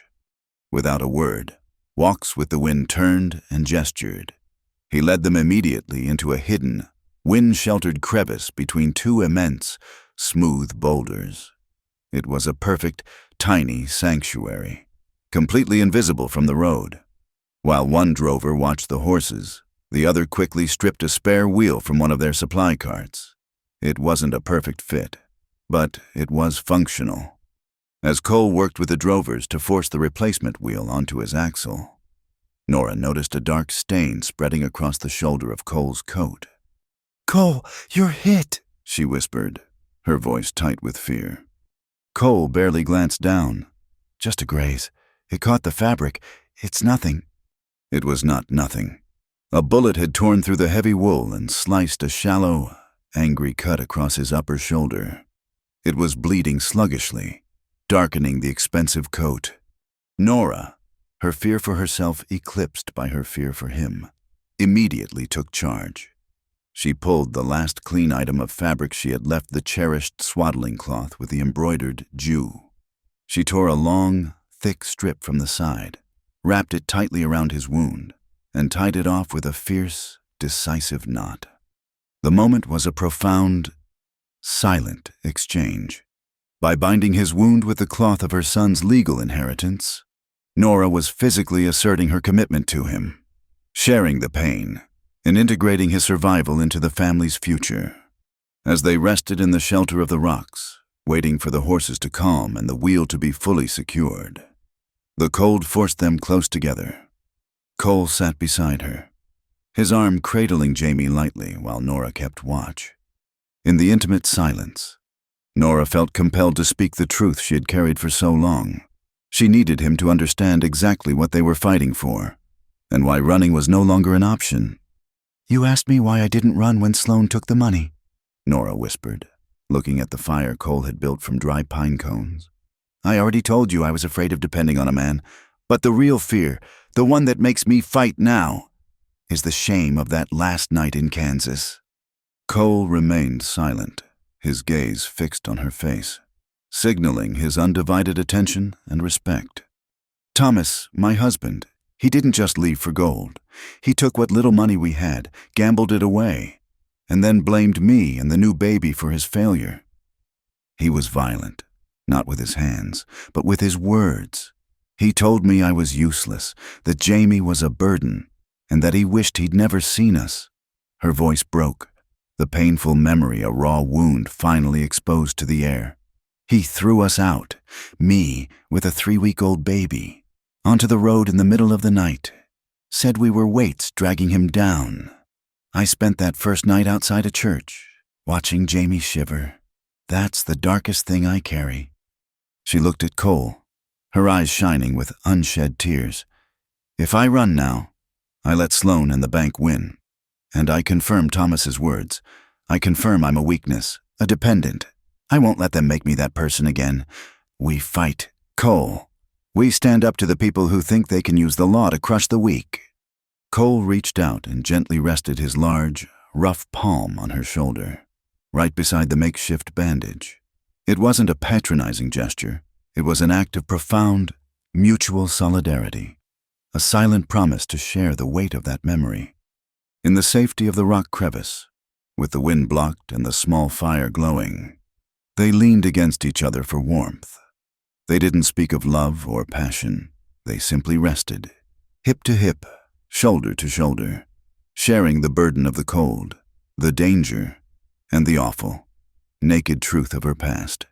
It was an intimacy defined entirely by trust, the quiet, absolute certainty that neither one would betray the other or use their shared vulnerability as a weapon. Walks with the wind interrupted the silence, his presence always respectful. "The wheel is set. It is an old wheel, but it will hold. Go with clear heads, friend." Before they left, Nora took the bloody strip of the embroidered cloth, the bandage from Cole's shoulder. She tied it firmly around the whipstock attached to the dashboard. The dark red stain against the pale cotton was a visible marker of their ordeal. As they rode out of the gorge, the damaged, repaired wheel clattering steadily, Nora looked at the red-stained banner flapping in the wind. The symbol was clear from now on. This wheel and this path carried not just two individuals, but a single, chosen family forged in violence and held together by shared, deliberate kindness. The rhythm of the wagon was slow, then steady, then finally resilient. Their survival, Nora realized, was entirely dependent on the unexpected aid of good people, a true testament to the theme that in the Wild West, survival was a collective act of grace. They were back on the road, traveling not toward certain victory, but with resolute endurance. The circuit court was housed in a makeshift courtroom in Cheyenne, a cold, imposing space with walls of rough-hewn stone that seemed to absorb all warmth and sound. The high ceiling made the voices echo, giving the proceedings a hollow, theatrical gravity. It was the climax of the fight, the legal arena where Nora's character, Cole's land, and Sloane Avery's corruption would either stand or fall. Judge Hawthorne, a man with a shock of white hair and a reputation for fair, if severe, judgment, sat elevated behind a massive oak bench. The air was heavy with the scent of wet wool and the nervous energy of the participants. Across the room sat Barnaby Quinn, the elderly, florid-faced head of the Dry Creek Bank and Loan, flanked by a team of smooth, Eastern-dressed lawyers. They carried heavy leather satchels bulging with ledgers and foreclosure deeds, a visible symbol of the corporate greed aiming to swallow the valley. Deputy Sloane Avery was also present, out of uniform but dressed in a stiff, uncomfortable-looking suit. He held his head high, his fixed, polite smile firmly in place, radiating a false confidence that only sharpened Nora's suspicion. The bank's lawyer opened the proceedings, attacking Nora's claim immediately. The plaintiff, Nora Hart, has only been in Wyoming for a matter of weeks. She has no established residency, no verifiable income, and produces a single, tenuous document from a husband who died penniless in another territory. We posit this is a fraudulent claim designed to leverage the established assets of the Dry Creek Bank, and that the claimant is nothing more than an agent seeking to extort payment. Nora was called to the stand first. Thorne, her lawyer, was brief, establishing the legitimate legal connection between Nora and the original claimant. Then came the cross-examination by the bank's lawyer, designed to dismantle her social standing. "Mrs. Hart, is it not true that you arrived destitute, having been relieved of your last assets by a common thief?" "Yes, sir." "Is it not true that you immediately secured lodging and employment at Willow Bend Ranch, which is owned by Mr. Cole McKenna, the man who stands to gain the most from this claim?" "I secured employment to feed my son, sir. Mr. McKenna offered the only honest wages available." "And you share a residence with Mr. McKenna, a single woman with an infant, living in the annex of a bunkhouse populated by cowboys?" Nora looked straight at Sloane Avery, whose eyes were fixed on her with predatory intensity. She did not raise her voice, nor did she allow a hint of defensiveness to taint her tone. She kept her narrative calm and fact-based, refusing to romanticize her hardship. "Sir, I was left on the road with a baby and no resources. I chose to work for the man who offered my son a cradle and me a fair wage, rather than the man who offered me 50 cents a week and a debt I could never repay. My integrity is measured by my care for my child, not by the judgment of the town gossip." Her quiet resolve hit the courtroom with the force of a revelation. She was not a damsel in distress. She was a survivor fighting for justice. The bank's case began to fracture when Thorne introduced the physical evidence that counteracted the social attacks. Thorne presented the 2 documents, the oil paper copy Nora had originally found, and the smaller carbon copy she had retrieved from the cradle lining. "Your Honor," Thorne stated, holding up the 2 documents sealed in official evidence pouches, the existence of 2 distinct original copies, both bearing the correct notarization stamps from the territorial office, immediately disproves any suggestion of a single, recent forgery. He then called his supporting witnesses. Tom Navarro, the blacksmith, testified with quiet conviction about Sloane Avery's nocturnal activities, confirming that the deputy had tried to hide a damaged wagon fender, and corroborated the carving style on the deputy's personal sidearm. The final, devastating blow came from Cole. He testified to the attempted sabotage of his water cistern following Nora's arrival, directly linking the criminal intent to the bank's need to nullify the claim. He then testified about the ambush in Rattlesnake Gorge, and the precise moment of Nora's realization. "Your Honor," Cole stated, looking not at the judge, but directly at Sloane Avery, "Mrs. Hart identified the man who robbed her, the same man who is now working for the interest trying to seize this water claim. The scar on his wrist, which she grazed when he took the money and the job letter, is undeniable." It was the moment of direct, personal confrontation, character versus character. Sloane Avery's polite composure finally shattered. His face flushed a violent red, and he rose half out of his seat. "Objection, Your Honor, this is slander, wild accusation against a deputy of the territory." Judge Hawthorne banged his gavel, his eyes blazing. "Silence. Deputy Avery, the court will hear the evidence." The atmosphere was thick, the tension palpable. Sloane, realizing the legal game was irrevocably lost, saw his political career, his benefactor's money, and his freedom collapsing around him. He lunged, in a desperate, reckless move. Sloane Avery grabbed his attorney's briefcase and slammed it onto the defense table.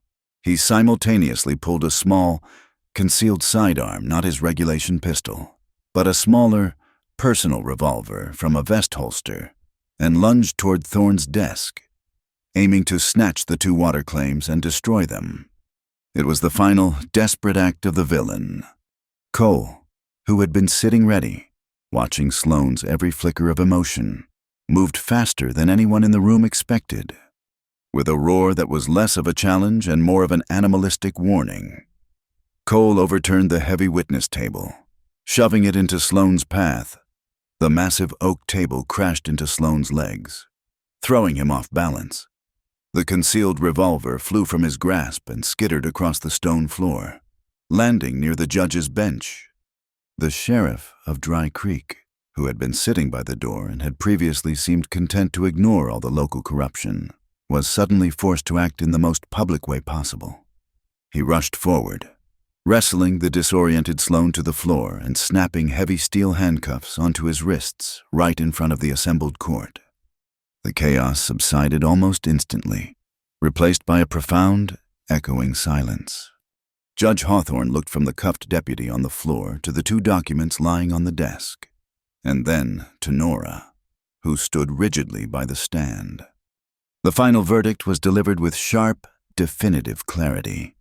"The court finds the evidence presented by the plaintiff, Mrs. Hart, and Mr. McKenna to be compelling and uncontroverted," Judge Hawthorne declared, his voice ringing through the room. "The legal documents proving the Hart water rights claim are hereby confirmed as authentic and legally vested in Mrs. Nora Hart, as the next of kin and rightful heir. He then addressed the second component of the case. Furthermore, the contract filed by Mrs. Hart and Mr. McKenna, which legally transfers the confirmed water rights to Willow Bend Ranch in exchange for the shared, irrevocable guardianship and care of the minor child. Jamie Hart is hereby recognized as a legally binding and equitable agreement. The water rights are secured by Willow Bend. The bank was not spared. Hawthorne, fueled by righteous anger over the attempted deceit and the criminal involvement of a deputy, ordered an immediate, full investigation into the bank's foreclosure procedures, citing documented evidence of coercion and procedural fraud. The ruling was a powerful affirmation of the rule of law on the frontier.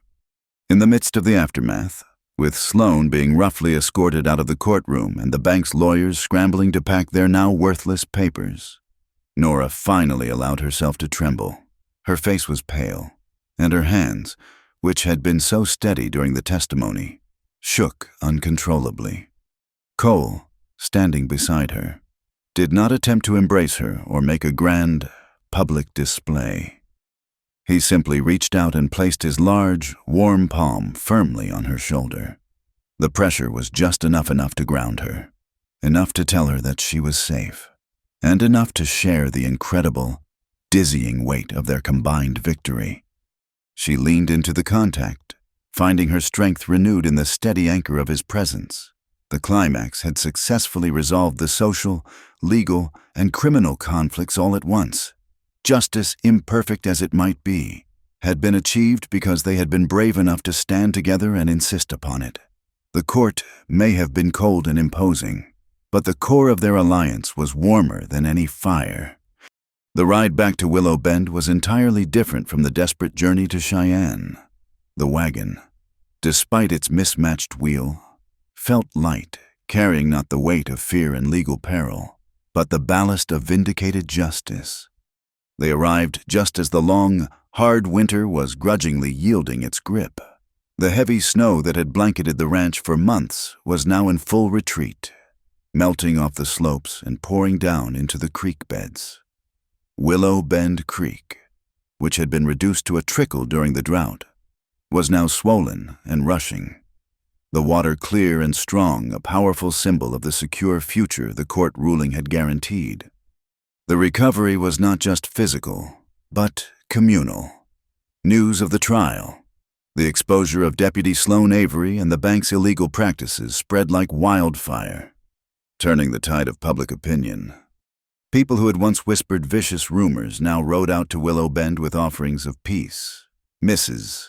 Thompson, the mercantile owner's wife who had accused Nora of being a mercenary, brought a jar of her best-preserved peaches and stammered out an apology, acknowledging the strength Nora had shown. Nora accepted the gift with quiet grace, understanding that true forgiveness lay not in eloquent words, but in the simple act of letting the past go. Cole's response to the defeat of his enemies was characteristic of his dignity. He did not gloat over the collapse of Barnaby Quinn's operations. His only act of revenge was quiet and economic. He permanently severed all ranch dealings with the Dry Creek Bank, moving his entire accounts to a smaller, more ethical loan society 50 miles away, a gesture that spoke volumes about his commitment to fairness. Nora, no longer the terrified, newly arrived single mother, grew into her confidence. The legal documents confirming her equal partnership in Jamie's future and the land's water rights had solidified her position. She took over the ranch's books and payroll, managing the complex supply orders with an efficiency that surprised Cole. Her laughter became a common, bright sound at Willow Bend, less guarded and more resonant, often echoing from the kitchen where she was now in full, authoritative command. She no longer stood a respectful half-step behind Cole. She stood beside him, her judgment on ranch decisions often sought and always valued. Cole, in turn, devoted himself to learning how to love Nora, not with grand gestures, but through small, consistent acts of service and attention, the daily work of a true partner. He noticed that Jamie, now growing fast, needed distraction outside of the cradle. Cole spent 2 full days carefully setting up a sturdy swing beneath the immense willow tree that grew by the creek. The wood was sanded smooth, the rope secure, a silent testament to his commitment to the child's future joy. In the evenings, after the dishes were done and Jamie was asleep in his cradle, Cole developed a routine. He would sit by the fire and read aloud from the Denver newspaper, not high literature, but local news and political commentary. "Listen to this. Nora," he would say, reading a dense paragraph about a new senator. He would invariably mispronounce the senator's elaborate French name. Nora, stitching a hole in one of his work shirts, would look up, her eyes dancing with gentle amusement. "Cole McKenna. It's not Monsieur Delacroix. It's Monsieur Delacroix. You sound like you're trying to whistle through your teeth." Well, Monsieur is a useless piece of fluff regardless of how you say it. Cole would grumble, enjoying the light sparring. This gentle teasing, born of deep familiarity and comfort, was their primary language of affection, a blend of wit and shared domestic peace. One night, the first truly mild night of the new spring, they found themselves standing on the wooden porch outside the main ranch house. The sky was an immense, star-dusted velvet, and the only sound was the incessant, hypnotic chirping of crickets and the distant murmur of the rushing creek. Cole turned to Nora. Without saying a word, he simply extended his hand, his expression serious but tender. Nora placed her chapped but healing hand in his. There was no music, but Cole slowly drew her toward him, pulling her into a loose, slow dance that consisted of only small, swaying steps on the worn plank floor. It was awkward, unplanned, and perfectly natural. As they swayed, Cole held her close, his arms wrapping around her. It was a long embrace, longer and more tender than any they had shared before, and the careful boundary they had maintained since that cold night by the fire began, gently, to dissolve. There was no intense, described passion, only a profound, magnetic certainty. It was the intimacy of two people who had faced death, betrayal, and exhaustion together, and found their peace in the steady rhythm of each other's presence. The contact was an eloquent conversation spoken entirely in shared weight and steady breath, reinforcing their deepening connection while remaining respectful and restrained. Yet, a subtle internal conflict remained for Nora. She had fought tooth and nail for her freedom, for the right to stand on her own 2 feet, unbound by any man's legal ownership or economic support. She loved Cole, a deep, rooted love born of respect and shared struggle, but the thought of remarrying, of formally binding herself to a man again, stirred the old, icy terror of losing her hard-won autonomy. Cole, sensing her internal hesitation, also held back. He had been taught by life to respect boundaries fiercely. He had asked her to raise Jamie with him, a contract of co-parenting, but he feared that pressing her for marriage would be seen as a return to the control she had suffered under her previous husband. He did not want to replace a legal commitment with a romantic pressure that might steal her cherished sense of self. The silent question hung between them, a bridge waiting to be built across the swift-running creek of their shared past. Cole's unspoken intention was materialized in a small, symbolic token he created during his quiet evenings. From a discarded piece of thick, soft leather, the same leather he had used to make Jamie's first shoes, he meticulously cut and braided a simple, elegant ring. It was a sturdy, unadorned band, beautiful in its simplicity.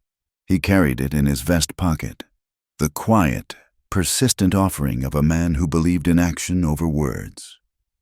It was a ring fashioned from the material of their shared history, a testament to his intention, still awaiting the right moment to be presented. The overall rhythm of this falling action was tender and restorative, a steady, sun-drenched relief after the blizzard and the legal battle. The constant, small acts of kindness and domestic partnership created the powerful theme that hope was not a single, blinding flash, but the soft, consistent light of ordinary, good living, repeated every single day. The stage was set for the final, decisive commitment. The morning Cole chose for the proposal was clear and bright, the kind of day that felt like a promise after the long winter. The last remnants of snow were gone, and the ground was thick with a scent of pine needles and damp earth. Cole had been working on a project for 3 days, refusing to let any of his ranch hands assist him, claiming it was fussy carpentry. Nora only knew he was down by the main spring, where a small, subsidiary stream branched off Willow Bend Creek before circling back toward the main pasture. When he finally led her down there after breakfast, Nora gasped. Cole hadn't built a fence or a corral. He had built a bridge. It was a small, beautifully crafted wooden footbridge, spanning the narrow, swiftly flowing tributary. The wood was cedar, smooth and aromatic. It wasn't built out of necessity. A person could easily step over the stream, but out of pure symbolic intention. The bridge was not decorated with flowers or ribbons. Instead, Cole had fastened small, carved wooden plaques along the railings. Each plaque bore a single, looping letter, carved by his own hand, J-A-M-I-E. It was a bridge built, fundamentally, for the child, giving him a safe, stable path across the water. Cole stood at the foot of the bridge and gestured for Nora to walk across. She stepped onto the cedar planks, the sound of the rushing water loud and vibrant beneath her feet. She paused in the exact center of the structure, looking down at the clear, strong current flowing beneath the span. The water was now protected by their legal claim, guaranteed to run steady and true. Cole walked toward her, meeting her in the middle of the bridge.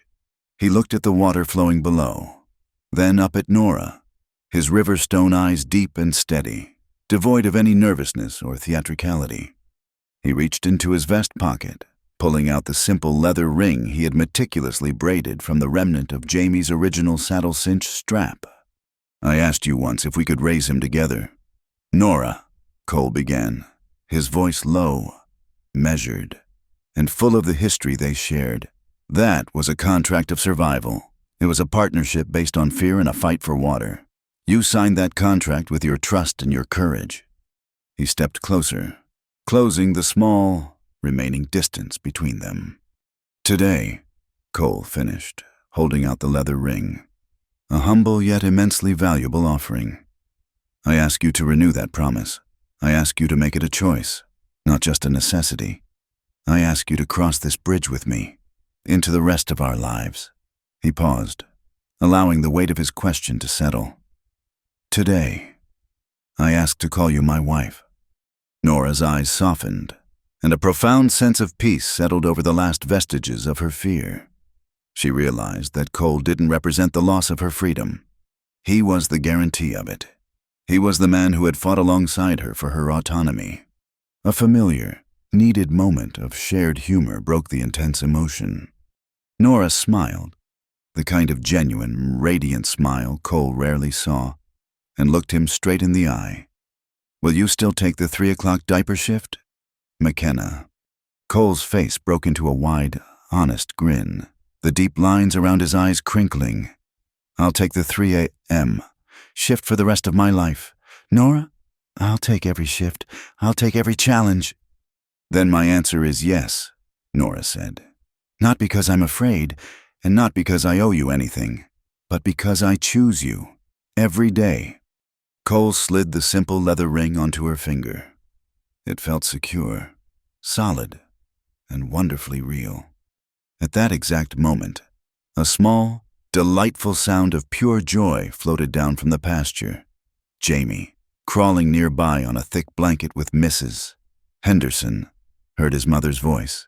He lifted his tiny hands and clapped them together, a spontaneous, perfect endorsement that melted Cole and Nora's hearts. It was a common, ordinary detail, the sound of a baby's approval that served as the final, most satisfying seal on their contract. The wedding was intimate, human, and perfectly suited to their honest life. It was a celebration not of wealth or society, but of a hard-won, chosen community. Mrs. Henderson baked a dense, sweet cornbread cake, adorned simply with wild berries. Tom Navarro, the blacksmith, having forged justice for them in Cheyenne, hammered Nora's leather ring and Cole's own worn brass band into two small, gleaming circles of polished steel, a symbol of the enduring strength of their commitment.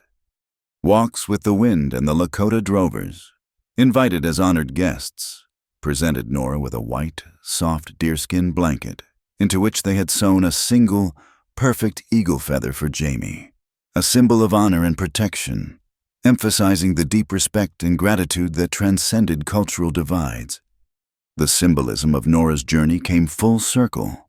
The old, threadbare swaddling cloth, the one with the embroidered J that had concealed her legal threat, was now washed clean and folded away, kept in a chest of memories. It was no longer a chain of dependency or a source of fear, but a precious artifact of the difficult past that had ultimately brought her freedom. The small kerosene lamp, which had once cast a fragile yellow light onto the dusty porch, was now always burning brightly on the main ranch house windowsill, a clear, unwavering beacon of the family within. The ending tempo was slow, warm, and rich with sensory detail. The water rushed steadily beneath the bridge, the sound a constant assurance of prosperity. New, tender grass pushed its way through the snow-scarred earth on the hillsides, and the air was filled with the mixed sounds of Nora's laughter and the distant whinnying of Cole's horses. The overall theme was complete love was the shared, difficult work of raising a child, tending a piece of land, and diligently choosing each other every day. They proved that kindness had genuine staying power, that prejudice could be worn away by demonstrable character, and that everyone, regardless of their past hardship, had the right to a place to belong. Epilogue. 1 to 2 years later. 1 or 2 years later, Willow Bend Ranch was a place of thriving life. Cole had used the security of the water rights to invest in drilling a large community well, offering shared access to neighboring homesteaders who had suffered under the Dry Creek Bank's regime. Nora, managing the ranch's successful harvests, opened her kitchen every autumn to host a grand harvest supper for the entire valley, a celebration of shared bounty and mutual support. Jamie, a sturdy toddler, was beginning to walk, his first uncertain steps taken across the little cedar bridge built for him, his future as stable and secure as the planks beneath his feet. The cold wind of the high plains still blew, relentless and true, but within the small, sturdy walls of the ranch house, where the kerosene lamp cast its warm, steady light onto the snow, the family was an inviolable shelter that no storm could touch. Thank you for listening to Nora and Cole's story. Please comment below and let us know where you are tuning in from so we can connect. And be sure to subscribe to the Wild West Night channel, like the video, and press the hype button to help share this story with more listeners.